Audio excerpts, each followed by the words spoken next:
dipilih oleh KPU yang berada di sebelah kiri dan kanan saya. Dan selain menjawab pertanyaan dari panelis, masing-masing calon presiden juga diberikan kesempatan untuk saling menanggapi dan saling merespon.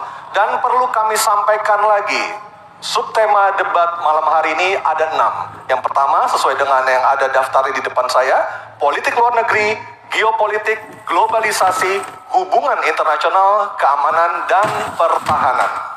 Hadirin sekalian, pada segmen pertama penyampaian visi misi dimulai dengan calon presiden nomor urut 3, maka di segmen kedua ini pendalaman visi misi dan program kerja akan dimulai dengan calon presiden nomor urut 1. Dan kami persilakan Profesor Angel Damayanti, salah seorang dari panelis, untuk mengambil pertanyaan subtema di dalam fishbowl. Dan nanti diperlihatkan Bu Angel ke moderator dan ke kamera. So, pertanyaan apa yang diambil oleh Ibu Angel Damayanti? Pertahanan. Baik. Dan selanjutnya panelis Ibu Guri Safitri untuk mengambil undian daftar pertanyaan dari fishbowl. Ya, silakan Bu. Ada A, B, atau C. Kita tidak tahu apa yang diambil hurufnya. Huruf C. Oke, baik. Pertahanan huruf C. Baik, saya ambil ini A, B, C. Baik, kita akan buka amplop pertanyaannya. Pertanyaannya masih disegel ya? Bapak Ibu yang di rumah juga bisa melihat pertanyaannya masih disegel.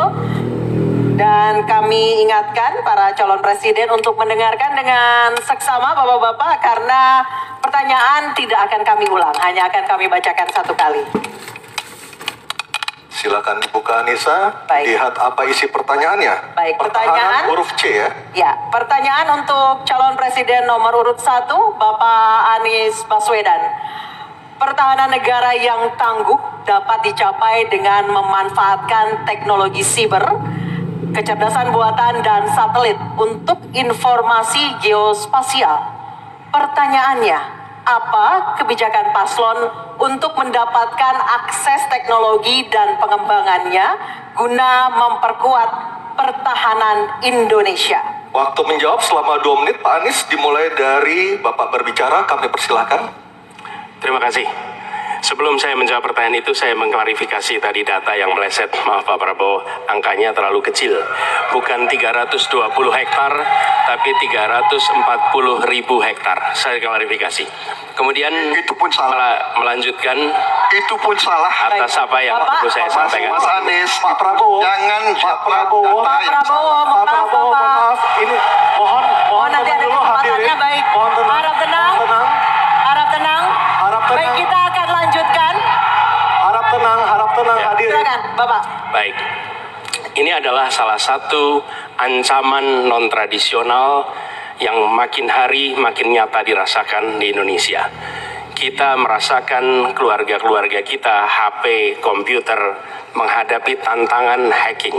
Karena itulah menurut kami perlu sekali kita membangun satu struktur pertahanan cyber yang serius. Dan ini tidak cukup dengan memberikan tugas pada sekelompok orang. Satu adalah dengan membangun satu sistem yang komprehensif, perencanaan komprehensif yang melibatkan seluruh lembaga termasuk komponen masyarakat. Yang kedua adalah pengadaan teknologi-teknologi terbaru. Tapi kuncinya bukan semata-mata pada teknologinya.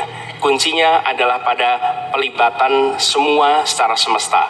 Yang ketiga, yang tidak kalah penting adalah mekanisme untuk merespon balik apabila terjadi kondisi serangan, sehingga bisa memiliki kecepatan untuk recover.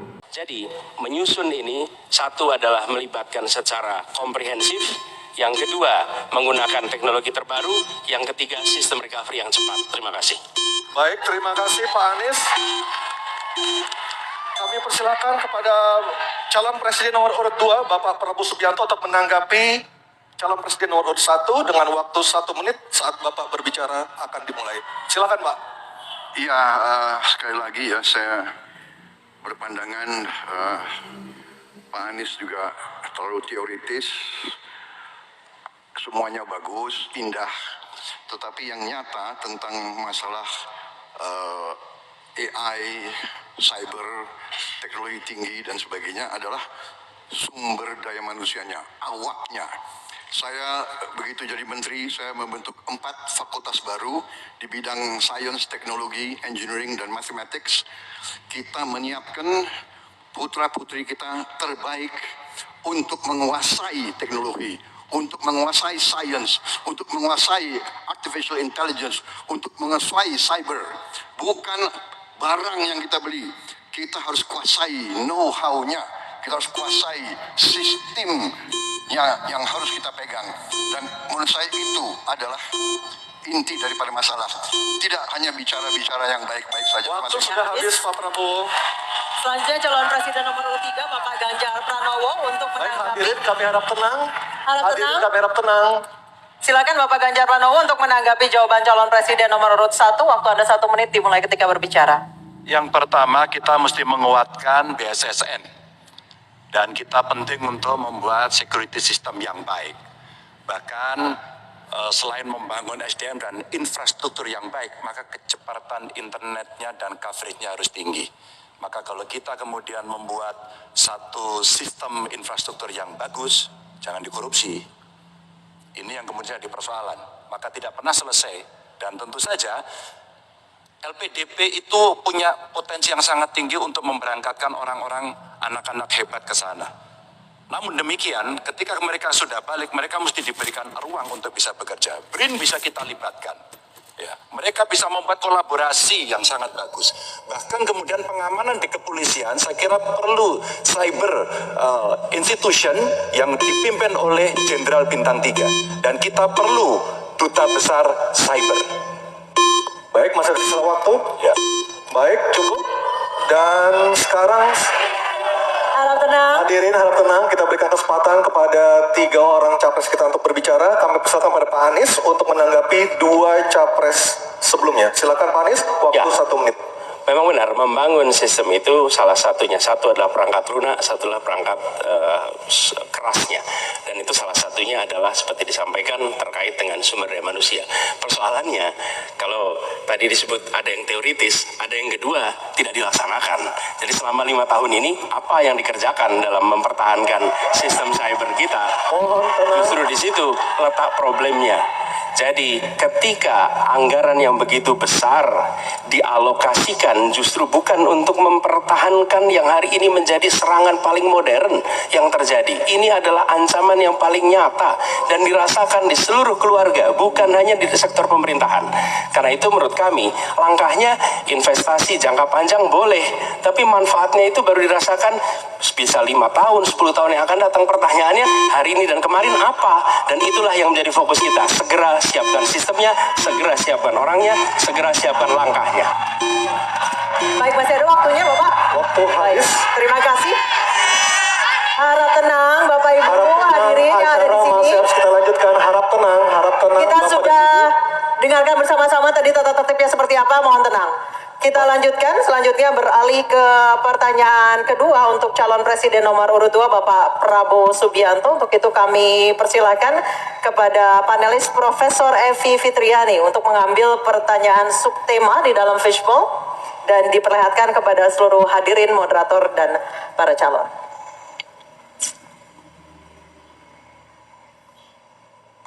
Tema apa yang diambil oleh Ibu Evi?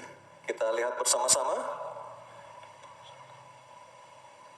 Hubungan Hubungan internasional. internasional. Baik, saya akan mengundang Ketua Panelis Profesor Hikmahanto Juwana untuk mengambil undian daftar pertanyaan dari fishbowl di sebelah kiri saya. Silakan Profesor Hik. A, B, atau C? Subtemanya hubungan internasional. C. Hubungan internasional C. Oke. Baik, kita akan Ambil. lihat hubungan internasional C. Ya, Baik, terima silakan kasih. Anissa. Masih tersegel. Masih tersegel dengan rapi. Bapak Ibu bisa melihat masih tersegel dengan rapi. Kita akan buka amplop pertanyaan sesuai dengan undian. Kami ingatkan kembali para calon presiden untuk mendengarkan dengan seksama karena pertanyaan tidak akan kami ulang. Pertanyaan untuk calon presiden nomor urut 2 Bapak Prabowo Subianto. Sebagai inisiator Dasar-Sila Bandung 1955, Indonesia menginspirasi dunia dalam membangun kerjasama selatan-selatan. Pertanyaannya, apa strategi paslon untuk menyusun peta jalan yang lebih konkret dalam memperkuat kerjasama tersebut? Waktu Silakan. menjawab 2 menit Pak Prabowo, kami persilahkan. Baik, dalam hubungan internasional yang utama bagi Indonesia harus tentunya kepentingan geopolitik kita dan kepentingan ekonomi kita.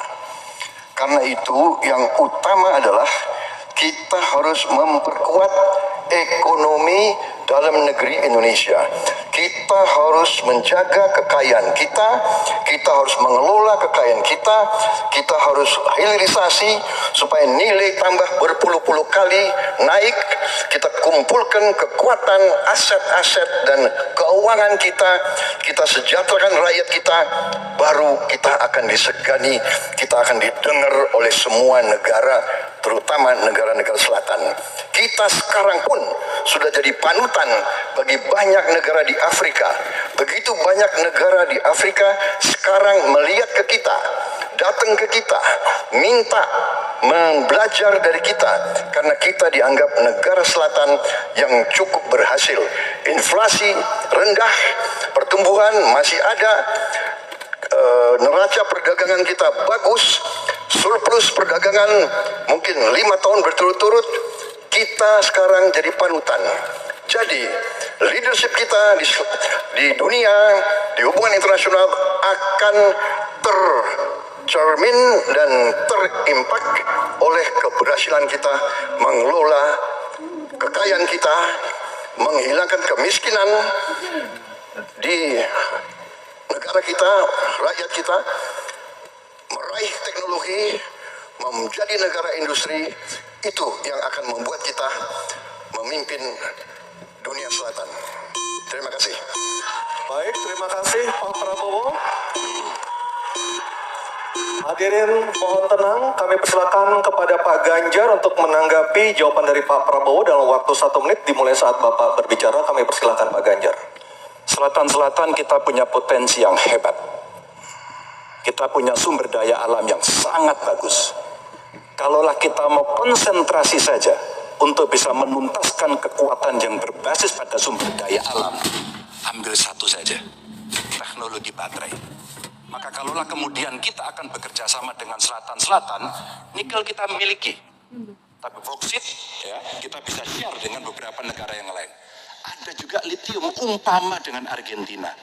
Maka kalau kemudian ini kita konsentrasikan penuh, betapa kekuatan ekonomi akan besar, ini menciptakan lapangan kerja, dan kita menyiapkan jemput bola SDM yang unggul untuk bisa meraih itu, dan kekuatan itu akan berimbas kepada rakyat kecil.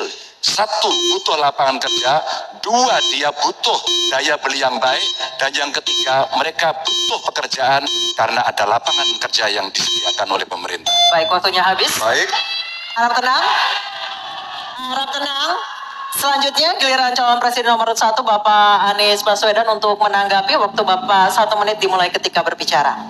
Penjelasan tadi tidak menggambarkan tentang peran Indonesia di selatan-selatan. Itu hanya menggambarkan apa yang disampaikan Pak Prabowo tentang bagaimana kita membangun Indonesia. Dan ketika kita membangun dengan baik, tidak otomatis selalu jadi contoh. Yang harus dilakukan adalah seperti yang dilakukan ketika era Bung Karno pada waktu itu, Ali Sastroamidjojo. Apa yang dikerjakan? Merangkul semua. Membawa apa yang menjadi agenda selatan-selatan. Bukan menceritakan agenda kita. Semua orang bisa baca di Google tentang apa yang kita kerjakan. Tapi kalau kita menjangkau pemimpin selatan-selatan, dan presiden menjadi panglima diplomasi, bukan sekedar hadir di forum-forum menjadi salah satu penonton, salah satu hadirin, tapi datang ke sana membawa ini agenda selatan-selatan. Apa misalnya? Kita berhadapan dengan climate crisis, yang biaya untuk menghadapi climate crisis itu tinggi sekali, dan ketika kita bicara dengan selatan-selatan, yuk kita bicara dengan utara, bagaimana membiayai climate crisis sebagai satu kesatuan. Indonesia jadi pemimpin selatan-selatan. Baik, tenang. Hadirin kita harap tenang. Kembali kami berikan kesempatan kepada Bapak Prabowo untuk menyampaikan tanggapannya atas jawaban dari 2 capres sebelumnya. Kami persilakan Pak dalam waktu 1 menit. Saya kok banyak setuju dengan Pak Ganjar ya. Ya. Kalau benar masuk akal, saya setuju. Kalau ngomong-ngomong, ya kumaha. Ya, jadi leadership, apakah negara, apakah perorangan, tapi terutama juga negara, harus dengan contoh ingarso sungtolodo. Kita mau mimpin, kita mau bawa agenda, kita mau cerita itu cerita, omon, ya. Tak bisa. Kenapa negara-negara selatan sekarang melihat ke Indonesia? Karena kita berhasil membangun ekonomi kita. Jadi tidak hanya omon, kerjanya omon saja, nggak bisa, tidak bisa. Baik. Waktu habis, Ingar Pak Prabowo, Sungtolodo. waktu habis. Baik, harap tenang dulu. Kita akan beralih ke berikutnya. Baik, selanjutnya Hadirin, mohon kerjasamanya untuk tetap tertib. langsung diperlihatkan. Ya. Sudah ada 2 subtema yang kita bahas. Ini adalah yang ketiga, Anissa ya, dan juga pemirsa. Jadi kena Subtema apa yang diambil? iso. Keamanan. Keamanan. Baik. Untuk melengkapinya, saya akan mengundang panelis Dr. Ian Montratama untuk mengambil undian daftar pertanyaan dari fishbowl di sebelah kiri saya. Kita akan lihat huruf apa yang diambil oleh Dr. Ian Montratama. Tak nerima. Huruf C. Oke. Keamanan huruf C, Anissa. Keamanan huruf C. Di Oke. depan, iya. C Masih tersegel. masih tersegel. Terus. Oke, silakan Aryo. Baik, saya buka keamanan huruf C. Kan bau. Apa tadi ini? Dari suara juga masih tersegel. Masih tersegel dengan rapi. Baik, ini adalah pertanyaan untuk calon presiden nomor urut 3, Bapak Ganjar Pranowo. Kewenangan institusi di sektor keamanan sangat penting, namun masih terjadi tumpang tindih. Pertanyaannya, bagaimana komitmen paslon terhadap penataan institusi pertahanan dan keamanan? Terima kasih. Membereskan yang tumpang tindih. Dan itu harus dimulai dari pemimpin yang punya komitmen untuk membereskan. Siapa dia? Pemimpin tertinggi, Presiden. Maka kalaulah kemudian kita bicara pertahanan yang ada di laut, maka sekian lembaga yang ngurus laut mesti disatukan dalam sebuah wadah Coast Guard. Ketika kita bicara keamanan dan tumpang tindih, maka keamanan wilayahnya ada di kepolisian. Saya mengapresiasi umpama dalam konteks terorisme 2023 relatif tidak ada. Kita berikan apresiasi itu kepada kepolisian. Ketika kemudian terjadi pada situasi belahan Indonesia yang lain yang membutuhkan katakan bantuan dari TNI, maka disitulah kemudian on call mereka. Kami butuh bantuan, maka dibantu. Tapi pada sisi yang lain, pembenahan yang tumpang tindih ini di daerah sebenarnya juga bisa disupport agar keamanan bisa berjalan dengan baik. Siapa mereka pelaksana di daerah? Forkompimda. Kita tidak pernah membiarkan situasi negara diurus oleh pusat saja. Kita mesti mengambil inisiatif karena peran-peran sampai tingkat lokal itu ada. Bahkan tokoh masyarakat, tokoh agama mesti kita lakukan. Maka seluruh yang tumpang tindih dari sisi regulasi, 1 perlu harmonisasi, 2 perlu sinkronisasi.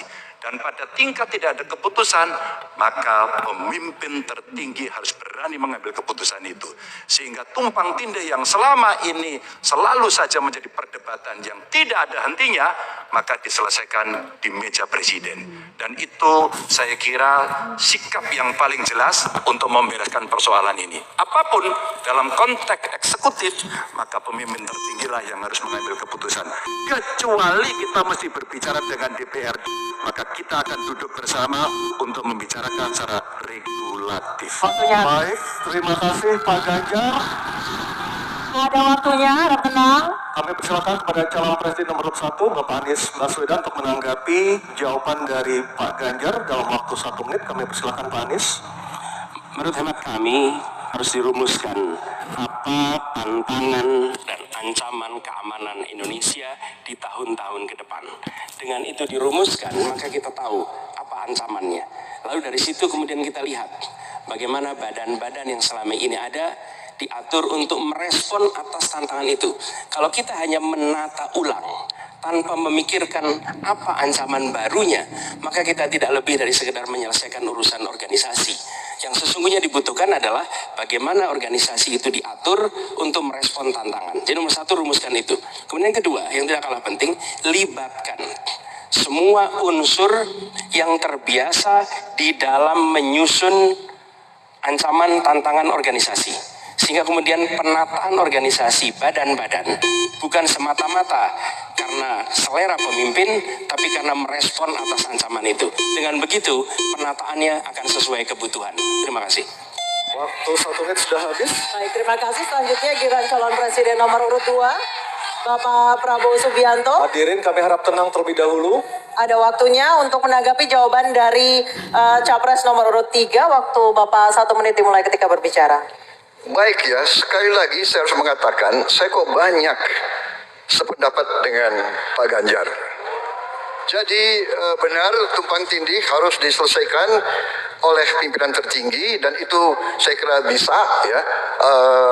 Tapi benar saya juga harus mengatakan kita harus apresiasi prestasi TNI dan prestasi Polri dalam menjaga pertahanan keamanan, dalam mengatasi berbagai peristiwa-peristiwa yang pelik. Harus kita akui, menghadapi terorisme, bom Bali, Peloso, dan sebagainya.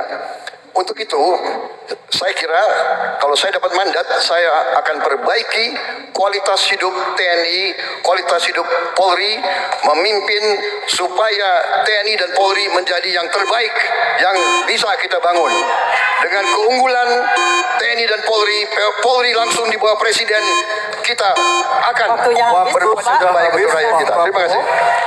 Selanjutnya kita kembali ke calon presiden nomor urut 3, Bapak Ganjar Pranowo, untuk merespon tanggapan dari kedua capres tadi. Waktu Anda 1 menit dimulai ketika berbicara, silakan. Ketika overlap kelembagaan ditanyakan kepada saya, maka saya sudah pelajari apa yang ada. Data, kondisi sosiologis, konflik antar kelembagaan, itu bukan tiba-tiba turun dari langit. Karena kami sudah baca datanya, kami melihat prakteknya, pengalaman kami 10 tahun di DPR dan 10 tahun di gubernur, cukuplah sudah untuk membuat analisis kondisi sosiologis yang ada. Maka tidak perlu lagi kita akan mengundang lebih banyak orang untuk meneliti starting from zero. Ini starting from the end. Dan kemudian kita mesti memutuskan cepat. Maka kalaulah kemudian seluruh data itu sudah ada di kepala kita, sudah tertuliskan dengan baik, maka yang diambil adalah keputusan karena kita punya konsep untuk memutuskan itu. Kecuali kita blank dan kita tidak pernah tahu dari mana Anda akan memulai. Karena saya tahu dari mana itu memulai. Terima kasih. Baik, terima kasih Pak Ganjar. 3 capres sudah memberikan jawabannya di segmen ini. Kita akan jeda terlebih dahulu dan kita masih akan terus kembali, Anissa ya. Betul, sejumlah gagasan nanti akan kembali disampaikan oleh para calon presiden 2024 dalam jawaban dan tanggapan para calon presiden. Kita nanti usai jeda dan pemirsa tetap bersama kami di debat ketiga Calon Presiden Pemilu tahun 2024.